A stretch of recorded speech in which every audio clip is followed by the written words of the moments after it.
Alright there, it's your old mate Yorkie here, back with another episode of Next Festering, looking at game demos of the Steam Next Fest, February 2022.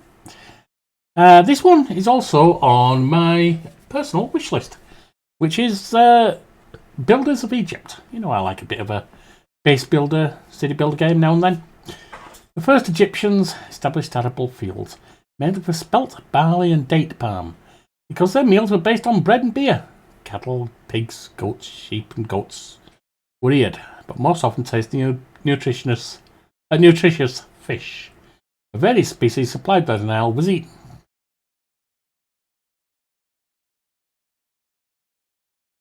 Continuously developing craftsmanship supported the development of agriculture and breeding. Thanks to the brickyards, which produced sun-dried mud bricks, the local population could build their first houses and workshops. In the early period of Egypt's development, also bakeries and breweries can be considered as one of the most important workshops. In order to gain hard-to-reach goods, the Egyptians established business contacts with their neighbours or colonised areas where they could extract valuable minerals, metals and stone building materials. For this reason, sailing was developed and the necessary ports built, thanks to which the Nile became a flourishing artery, facilitating the exchange of goods and the receipt of raw materials from remote quarries. From the earliest times, an important aspect of the life of the Egyptian city was to defend it. As a result, defensive walls were built and armies strengthened to protect the city dwellers from marauders who would dare to resist the will of the pharaoh. Min, the first king of Egypt, was told by the priest that he had insured Memphis against the floods of the Nile by building the dam.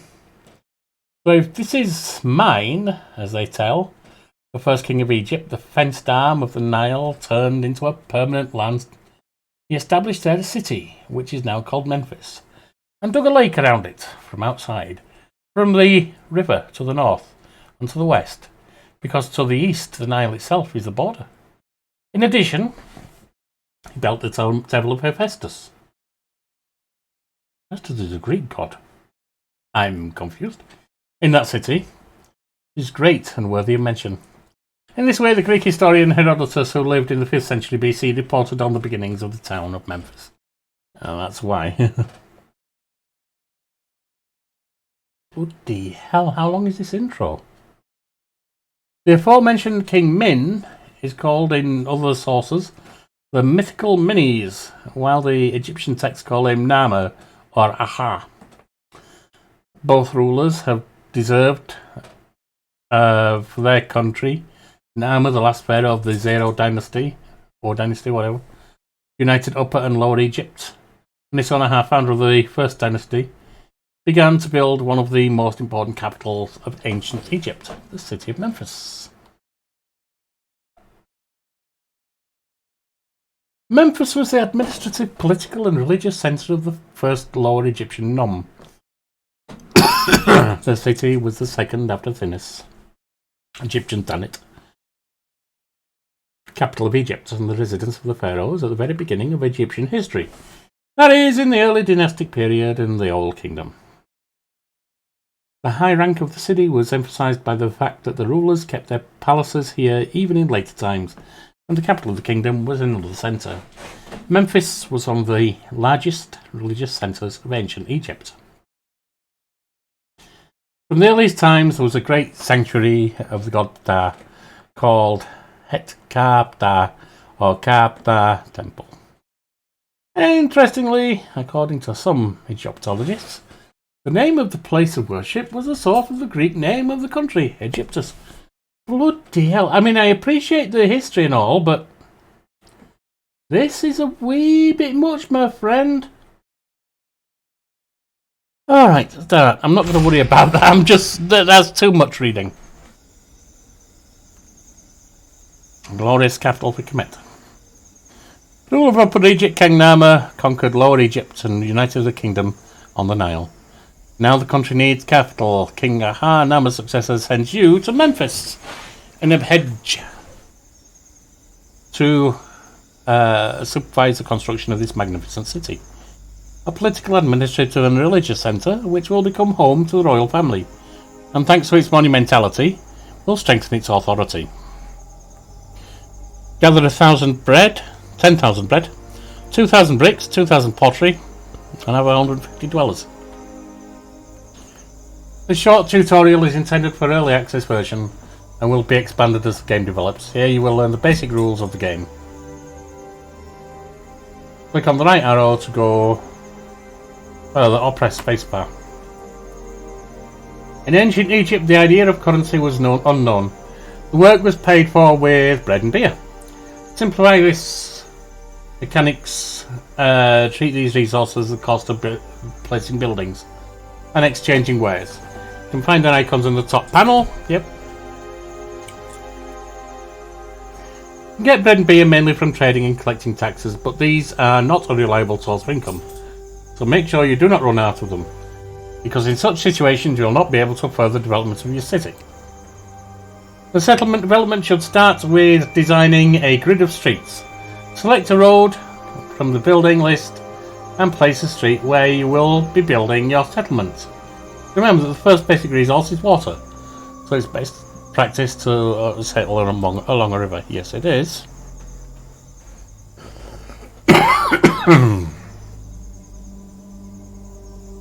And that's there.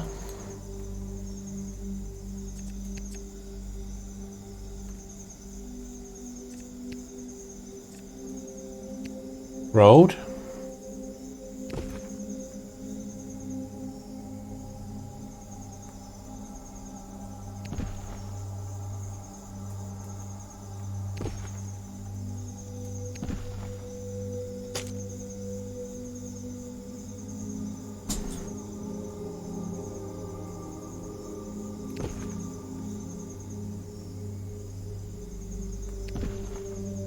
You're basically telling me where I need to be, aren't you? So I won't exactly have to worry about it.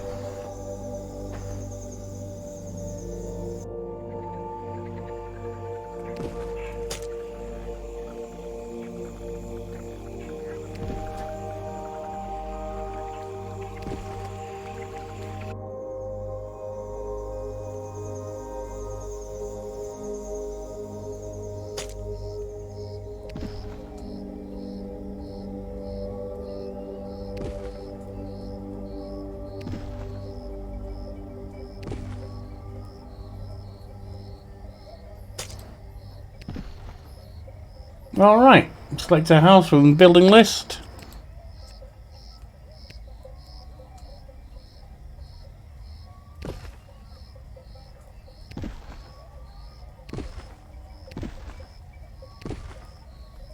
And get them in. A building place like this will encourage immigrants to settle in your city if it has sufficiently high levels of satisfaction, which, as you will notice in the later game, is not easy to achieve. Earlier game, it's easy. Usually the case. The arrival of the first inhabitants is announced by a message on the bottom right corner. Remember that you can always demolish a building. Refunding depends on the level of difficulty. Note that removing the buildings at a later stage can be tricky, as you can shatter the delicate economic balance. Let's practice demolition on this road, because we don't need it here. Alright, so that's that. Your dwellers need to be protected against fires. Select a fire station from the building list and put it near the existing buildings. And they actually have fire. They may have done, I don't know. Oh.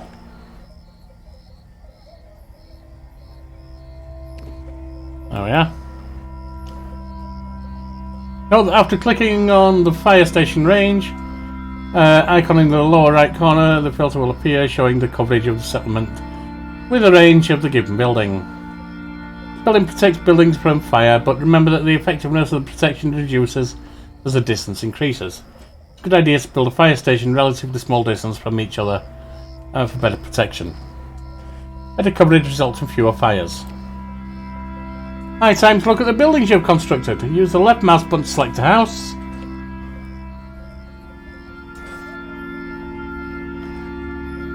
The details of the building will be displayed. You'll look from the top, you'll notice the following things listed. Current warnings. Got something. No dwellers. Name of the building. House. Level of the building. Capacity of the house. Number of and the number of available workers. Risk of disasters. Required resources, okay.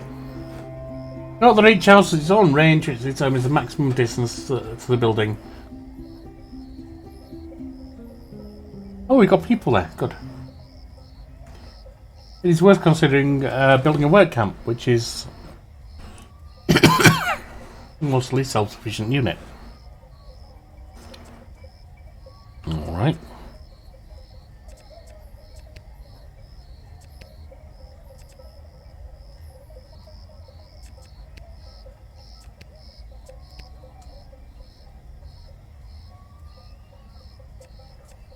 I don't seem to have the ability to do that.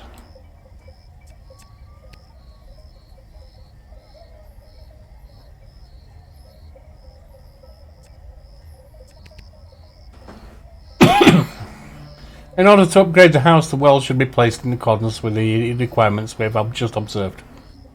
Alright, so we need a well. Right there. The house will now be upgraded if it's been completely occupied. It is by the road and meets all the conditions. Remember that if there is something missing from the previous level in the next level of the house will be degraded to the previous level for a while.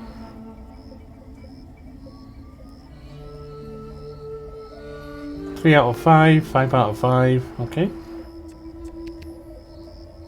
Each city needs an organised production for its growth, starting from the production of basic resources necessary for upgrading the houses. Build a clay pit in the available space. So we need clay.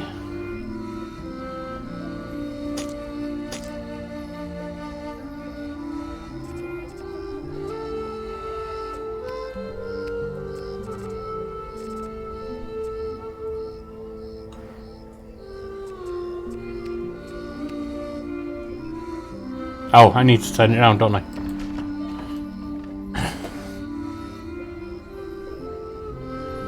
Note that each building requires workers to be assigned from their homes. Production builders have a minimum number of employees below which they don't start working, and with a maximum number of employees, production reaches 100% efficiency.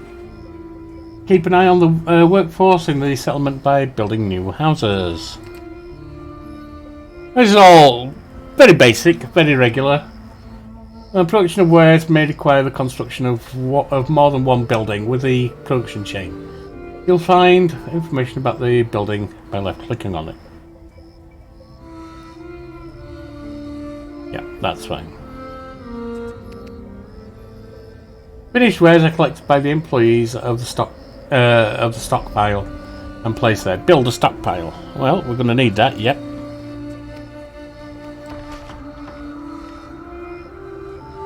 Note that the stockpile does not have a predefined range and can pick up orders from the other end of the map. Therefore, you can control the stockpile policy by clicking the mouse button on the building. Okay. To complete one typical production chain, build a brick maker. There we go. Some production builders require specific conditions or locations. Wells must be built by a river, quarries by the hills, and woodcutters require forests, which may be depleted if you devastate the entire woodland.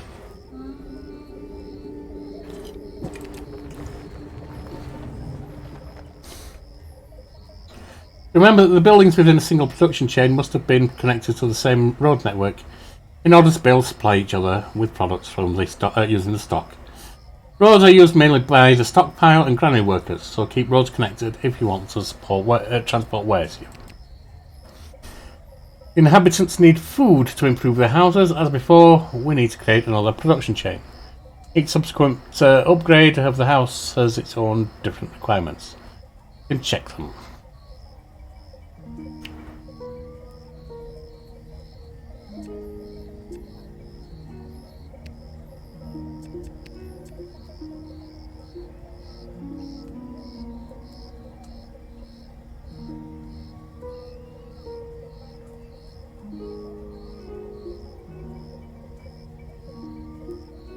That looks like it can do it.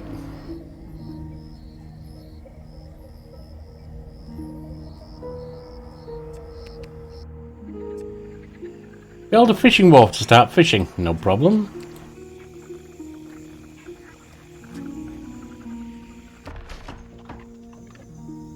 Food produced has to be stored in a granary. These are our storage stuff. Administration buildings, okay.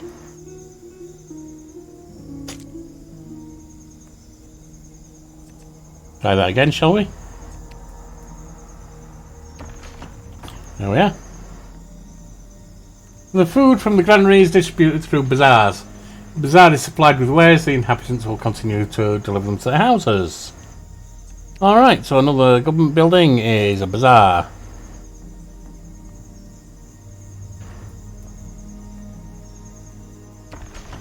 There we go. These wares can be used to build a monument if the mission requires it, or can be traded away. To do this, you need to set up a trade route. To do so, click on the region map. Okay. Stepping out a little bit. Here on the region map, you will find the settlement on the map and all other then non-settlements.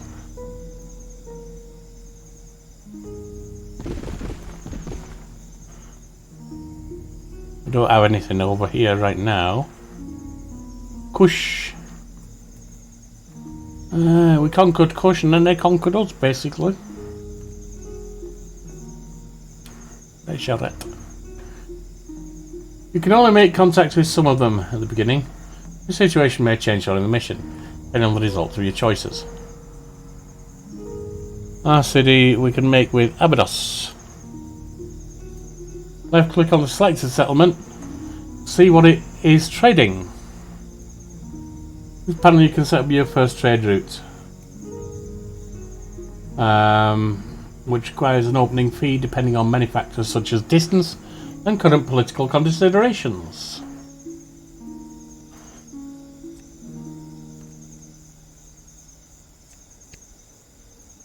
Yep, we'll do that. That's been done.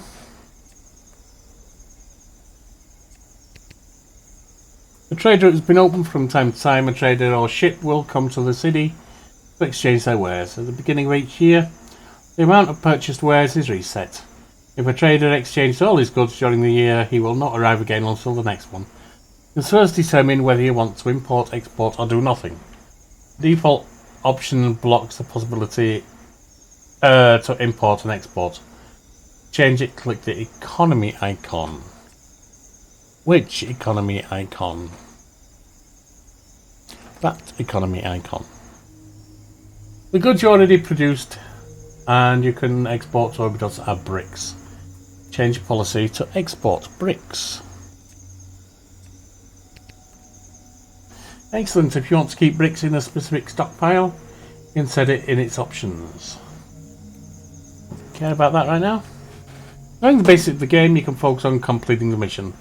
To recall the conditions of victory, go to the General tab. Which General tab? Oh, this General tab. Mission description. Almost got the bread. Don't have the bricks. Or we haven't exported them. Gather pottery, gather dwellers. There you will also find city statistics, a tab with diplomatic messages if received about information, etc, etc. These are the most essential rules of the Bills of Egypt. The tutorial will be expanded with new elements as the game develops. And that's basically what we've got, I guess. It says build more houses, alright. How do we get back to the city? Ah, that's how. Yeah, we're up a level, aren't we? Yep, we are. What does it need? Access to one food.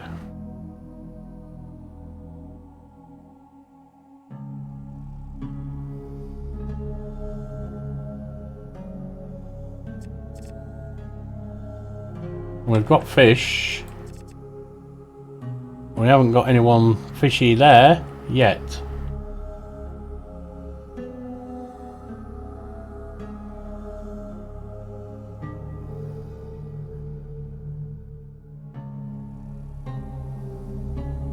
Anything else we can do? That's to demolish, we don't care about that right now.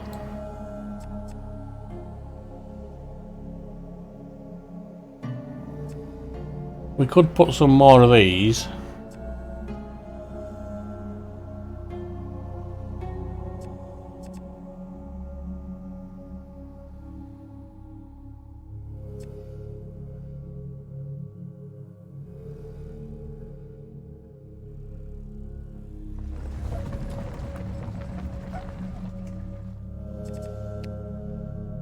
What's that? Shrine of Horus. We'll put you there. Anything else? Pottery, we've got a clay pit. I'm going to assume pottery belongs there.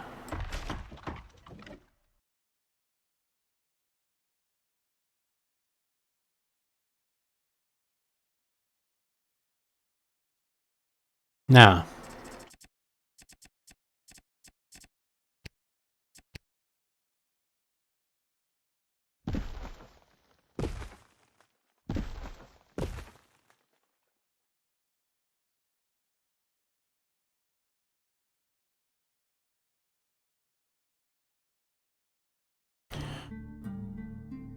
Have we got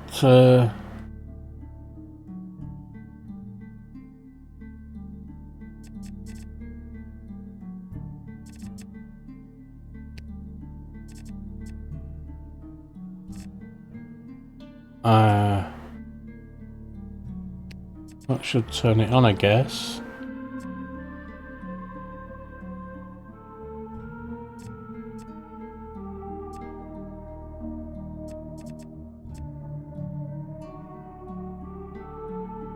Oh, we got 200 in there. Okay.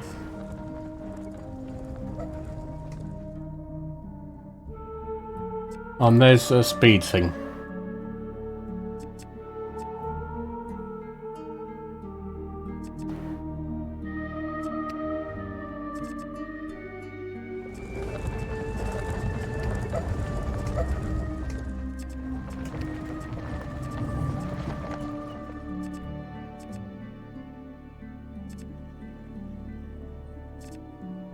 Woodcutter might not be a bad move.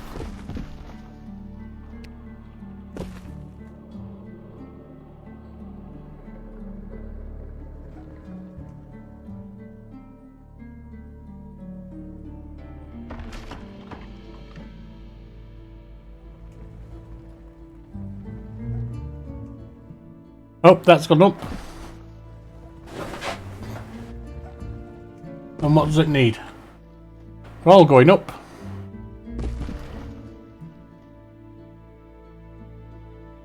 Got access to a water supply, hasn't it? Right there. Can we make another?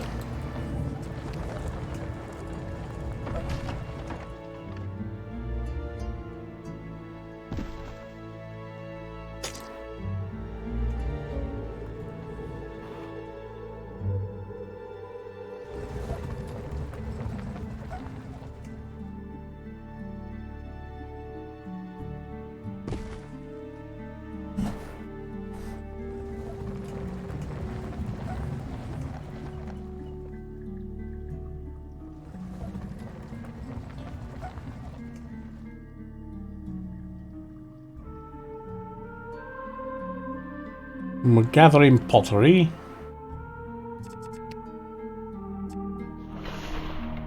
Milestone. Oh, nice. Settlement. We grew.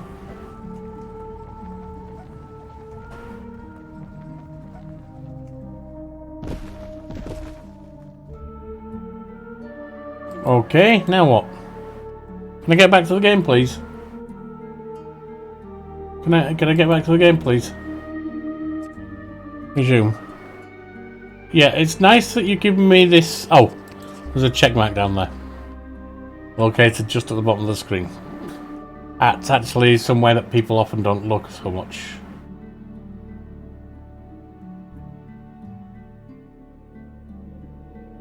So it's access to temple, we've got that.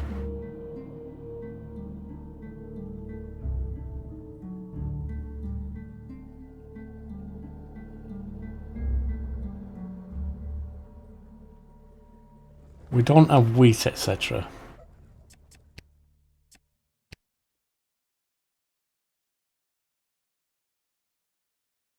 Must have to go, I'm guessing, somewhere fertile. Is this it? No, these are expanded areas, I guess. That doesn't work. Where can I put wheat?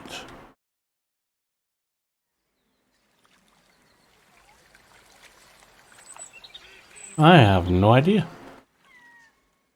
Oh, there I can.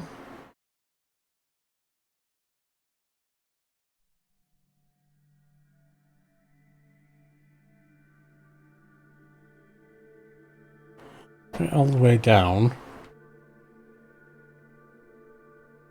Oh, maybe I can't. Kinda looked like I could at first, but then it looked like I couldn't.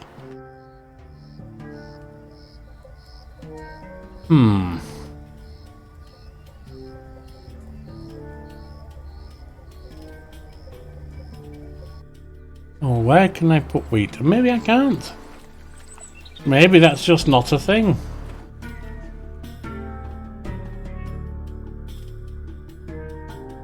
Can I get another fishing wharf down there?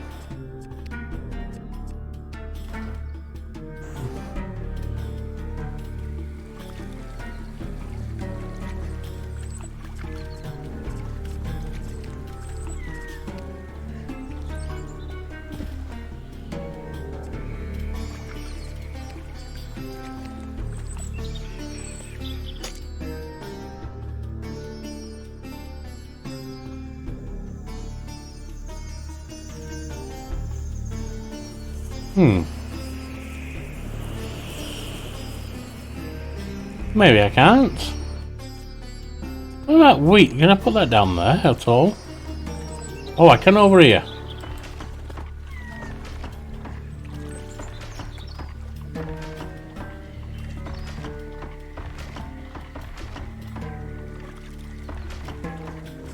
Nah, that with a road. And that gives us wheat.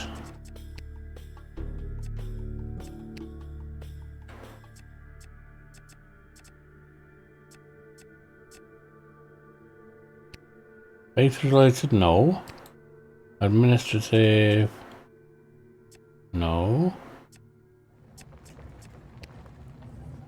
Food production. Oh, we've just got wheat. I guess we can't make anything with it.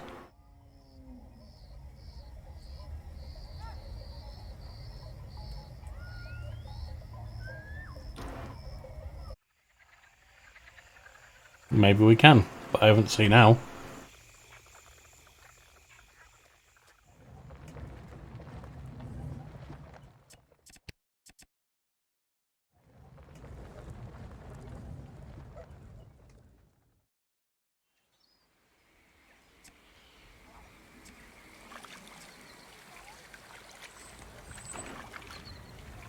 Can increase that. Well, it looks like the wheat's coming ripe, so we should be harvesting it and stuff.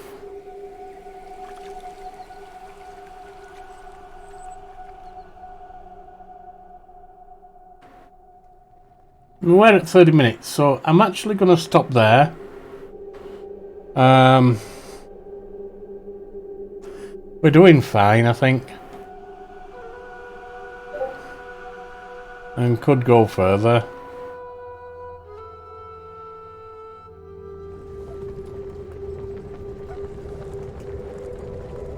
No resources. Is there another?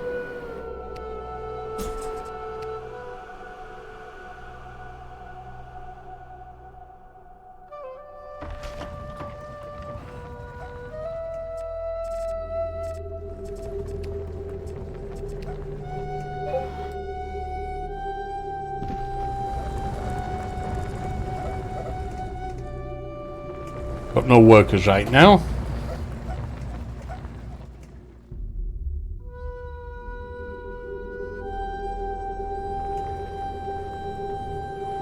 Now it has.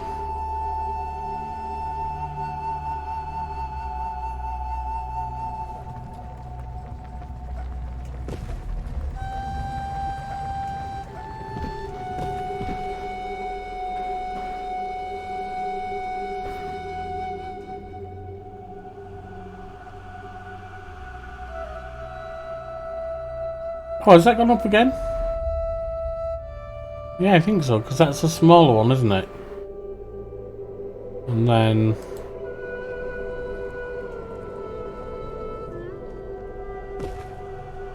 yeah, that's gone up to that.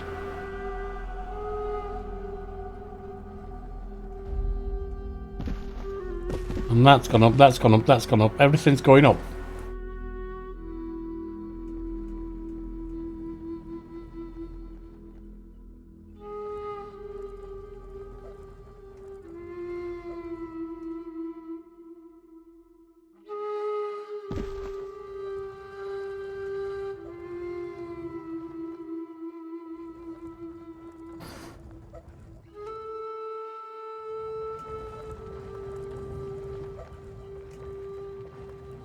And that's bricks sold. And then that might have gone down again. Alright, we're actually going to quit there. Right now, it's in a very basic state. I like the theme. The opening dialogue's way too long. No one's going to bother reading that, mate. It's good to have the history, but introduce it bit by bit, not all at once, and the front like that. Graphics are fine. I like the music for the theme. It looks like it's got a lot of potential. The question is, will it deliver? Right, I'll see you for another one later. See you, Anon.